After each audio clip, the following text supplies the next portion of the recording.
Gracias. Me tomo un minuto para agradecer a la facultad de la Universidad Adolfo Ibáñez por la gentil invitación, a mi amigo Alberto Pino, a Nelson de Iber y a los restantes amigos brasileños. Felipe, se entendió fantástico la ponencia, una gran presentación, y espero que este sea el inicio de una labor colaborativa de los institutos. Así que gracias por invitarme. Bien, estoy en el panel del concepto del daño moral colectivo y yo pensaba que para tratar este tema uno tendría que necesariamente vincular de la manera que voy a proponer el problema del concepto del daño moral con las funciones. Como no vi que hubiese un panel relativo a las funciones, me permito la libertad de tratar estas dos cuestiones que me parece a mí que no se pueden disociar. En ambos casos van a ver ustedes cómo hay una tendencia muy marcada de la dogmática de rehuir la precisión terminológica, esto de hablar en términos muy generales para rehuir la precisión que implica abordar estas cuestiones tan complejas. Entonces, ¿qué es lo que voy a tratar de sostener? Voy a tratar de sostener que los problemas que aparentemente se presentan en el daño moral colectivo ya los teníamos a propósito del daño moral individual, los seguimos teniendo en el daño moral individual y tampoco lo hemos resuelto. Entonces voy a hacer dos aproximaciones al problema. Voy a hacer una aproximación conceptual, que es lo que me pide el panel, y luego voy a hacer un par de preguntas sobre el problema de las funciones. Y parto con lo siguiente. En Chile yo diría que mirando el daño moral colectivo habría al menos dos posiciones, con matices. Creo que no te entiendo. En general los profesores han pensado que el daño moral colectivo, que está consagrado en el artículo 51 de la Ley de Protección del Consumidor, no hace sino consagrar un daño punitivo, derechamente. Esta es la opinión, por ejemplo, del profesor Aldo Molinari, que parte de la idea del daño moral entendida en un sentido subjetivo.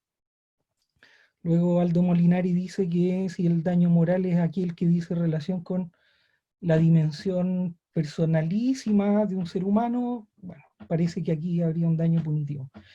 Y mi amigo acá, que está moderando el panel, el profesor Munita, no obstante las críticas que vamos a ver que hace, también cree que aquí estamos frente a la consagración de un daño punitivo, porque a mi amigo Renzo le parece que el carácter subjetivo del daño moral sería incompatible con esta idea, y vamos a ver la confusión en la que incurre la ley con esta idea de un daño moral colectivo. Yo diría que con algún matiz, ¿no?, más o menos parecido, Pamela, que está por ahí también, en un trabajo colectivo, defiende una cosa parecida a Renzo también, defiende que aquí la ley habría consagrado derechamente una función preventiva, disuasiva de la responsabilidad civil, cuestiones que desde la justicia distributiva, a la que luego voy a referirme, mi amigo Alberto hace tiempo que viene proclamando en el desierto, ¿verdad? Y entonces Pamela parece que favorece esa interpretación de Alberto y agrega una cosa interesante, dice que esto parecería que es así, dice Pamela, atendido el estatuto especial de las normas del consumidor. Bueno, esta es una posición, parece que es la posición mayoritaria en la doctrina chilena. Vamos a ver que hay algunos autores más adelante que tratan de salvar esta noción de daño colectivo. Y frente a esa posición uno podría proponer la visión del profesor Lorenzini, que cree que la cuestión del daño moral colectivo tiene que ver con la reparación del daño, claro, y esta es la cuestión interesante, pero en la que no voy a entrar derechamente, mientras acertadamente a mi juicio tanto Munita, Mendoza, la profesora Francisca Barriento dan cuenta que no estamos genuinamente frente a un interés colectivo, sino que a una cuestión supra individual, es decir, básicamente la suma de intereses individuales. Ya acabamos de escuchar la magnífica ponencia de Felipe. Esto no es técnicamente en nuestro sistema un daño moral colectivo, sin embargo, Lorenzini entiende que el interés colectivo equivale al interés supraindividual y por lo tanto la función del daño moral, a su juicio, colectivo, no debería distinguirse de el régimen general. Bueno, vamos a ver si eso es correcto o no. Y entonces, dicho eso, o sea, más o menos cómo están las posiciones sobre esta cuestión, veamos dos cuestiones en el debate, ¿ah? Dos problemas de concepto. El primero es el concepto. Aproximémonos brevemente al debate general. ¿Qué es el daño moral? Esta es la gran cuestión. ¿De qué hablamos cuando estamos pensando en el daño moral?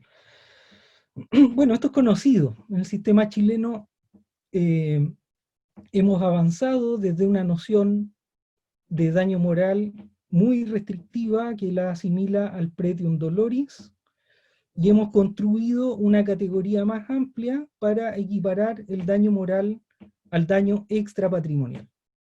O sea, al menos en el sistema chileno, estas dos categorías serían equivalentes, ¿verdad?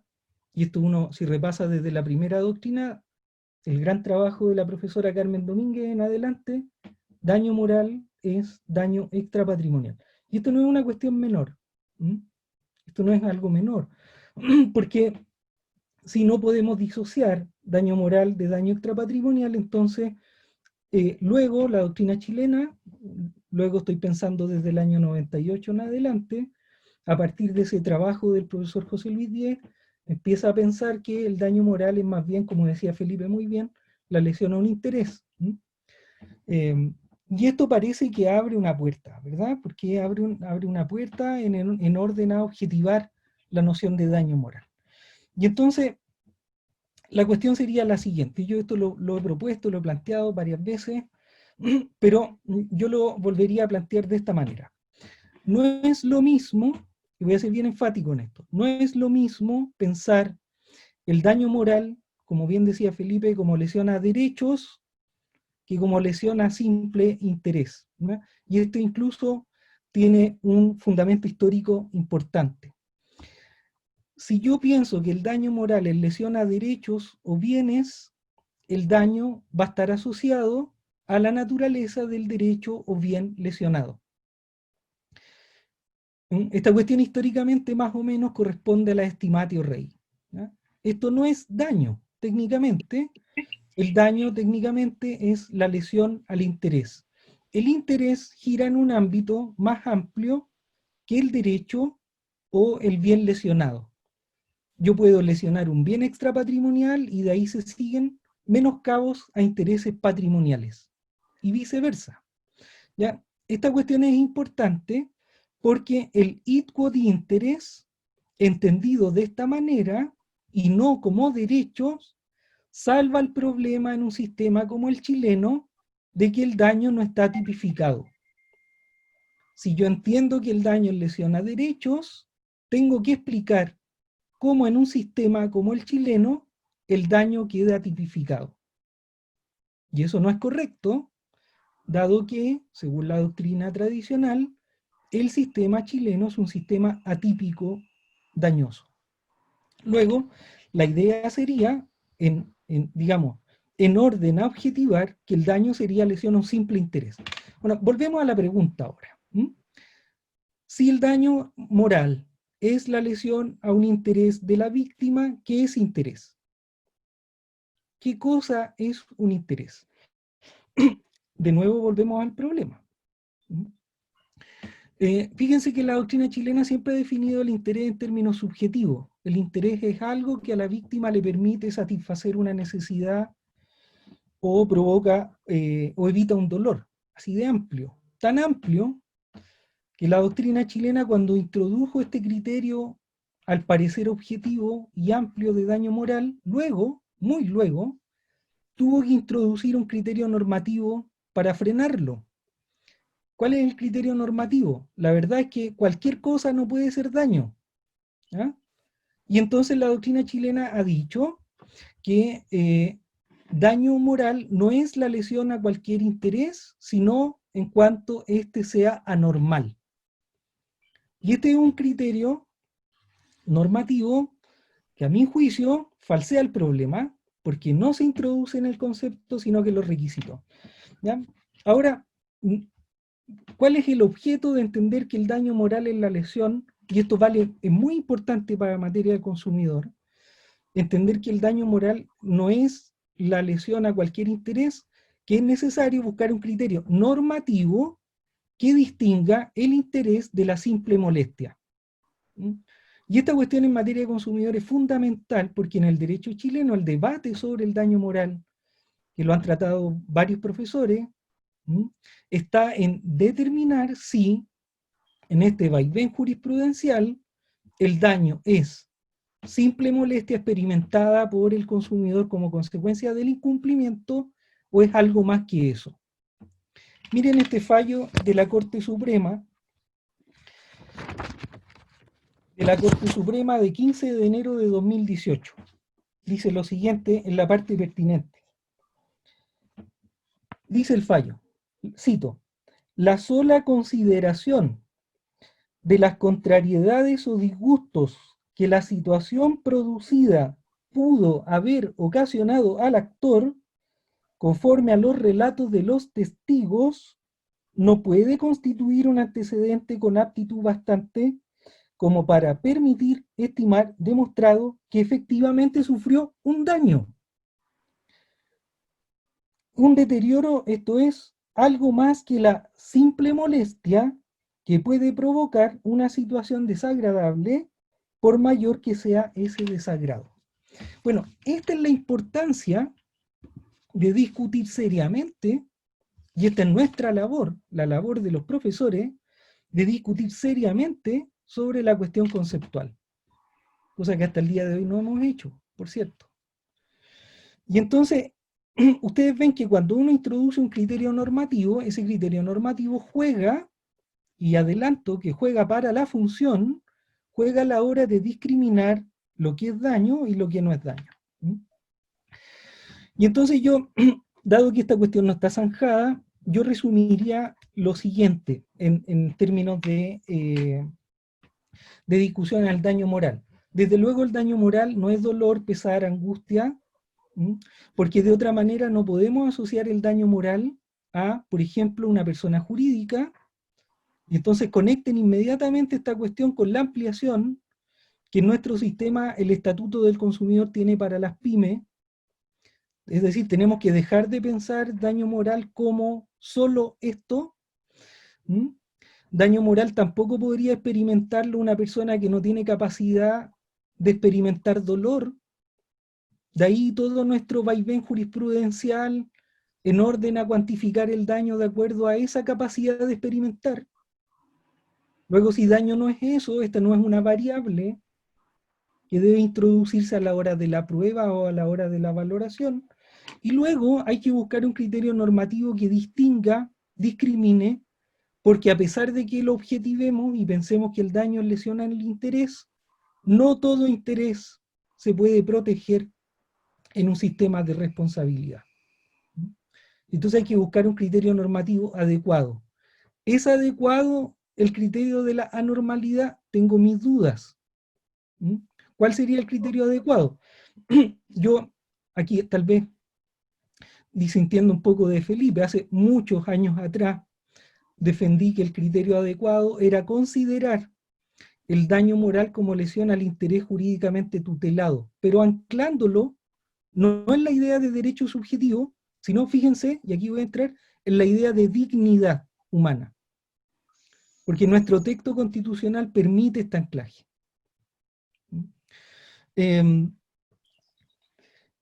¿Cuál es el problema ahora trasladado esta cuestión al daño moral colectivo? Que no hay nada nuevo en la discusión del daño moral colectivo. El profesor Carlos Pizarro, comentando un fallo del año 2013, decía correctamente que había que transitar desde la idea de la afectación psicológica o psíquica a la afectación al plan de vida. Pero el problema es que nuestra norma que consagra el daño moral colectivo es completamente ambigua.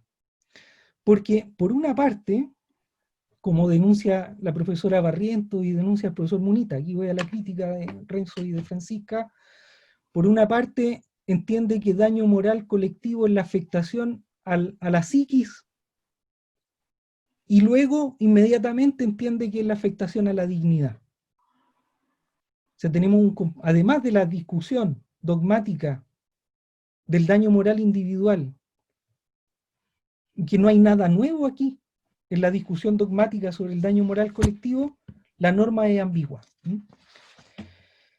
¿En qué medida la dignidad es una buena herramienta?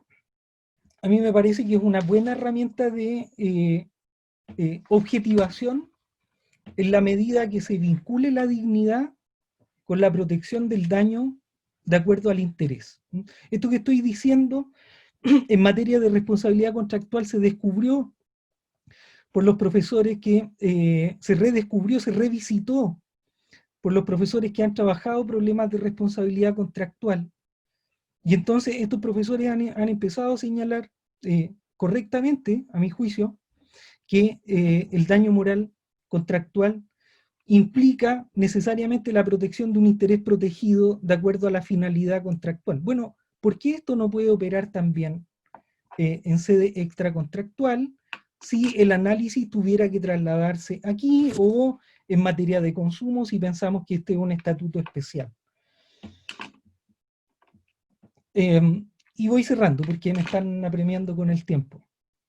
Segunda cuestión en el debate. Esto no se resuelve solo con un problema de concepto. ¿Por qué? Porque yo podría decir algo así como lo siguiente: dado que el concepto de daño moral colectivo es objetivo, la idea, como planteaba Felipe, no es punir, sino que se trata de reparar a la comunidad o al ente colectivo. Bien, el problema es el siguiente. Es aceptado, al menos en el derecho chileno, que el daño moral no cumple función reparatoria, sino que cumple función satisfactiva. Y este es el mismo problema que se presenta si ustedes piensan en daño moral de personas jurídicas. Es decir, que el daño moral no repara nada, porque el interés extrapatrimonial no se puede reparar, sino que otorga ciertos goces a la víctima que compensen, vayan a paliar ese daño que ha sufrido. Luego, si la función no es estrictamente reparatoria, sino que es satisfactiva, como propone la doctrina chilena, entonces el problema del concepto y la función se complejizan. Piensen ahora en una persona jurídica, por ejemplo. ¿De qué goces? ¿Cuáles son los goces que esa persona jurídica va a adquirir que paleen la lesión al honor? Pensando que el daño moral fuera objetivo. Trasladen esta cuestión al daño moral colectivo. A mi juicio, lo voy a formular solo como pregunta y voy a ir terminando. ¿Vamos a discutir sobre las funciones de daño moral? Bien, dos preguntas. Uno, ¿qué son las funciones? ¿Qué entendemos por funciones? Ese es el problema en la dogmática, al menos chilena.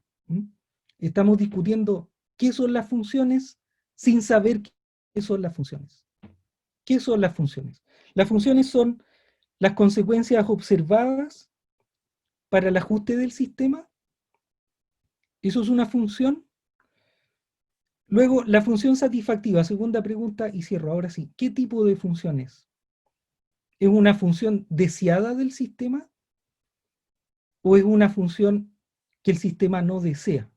Estas son las preguntas, a mi juicio, relevantes para que, contestadas las preguntas sobre la función, que ha habido un esfuerzo, por ejemplo, de Alberto o de Renzo, de hacer una construcción en la teoría del derecho y trasladarla a la dogmática, uno pueda contestar a partir de ahí la cuestión del concepto.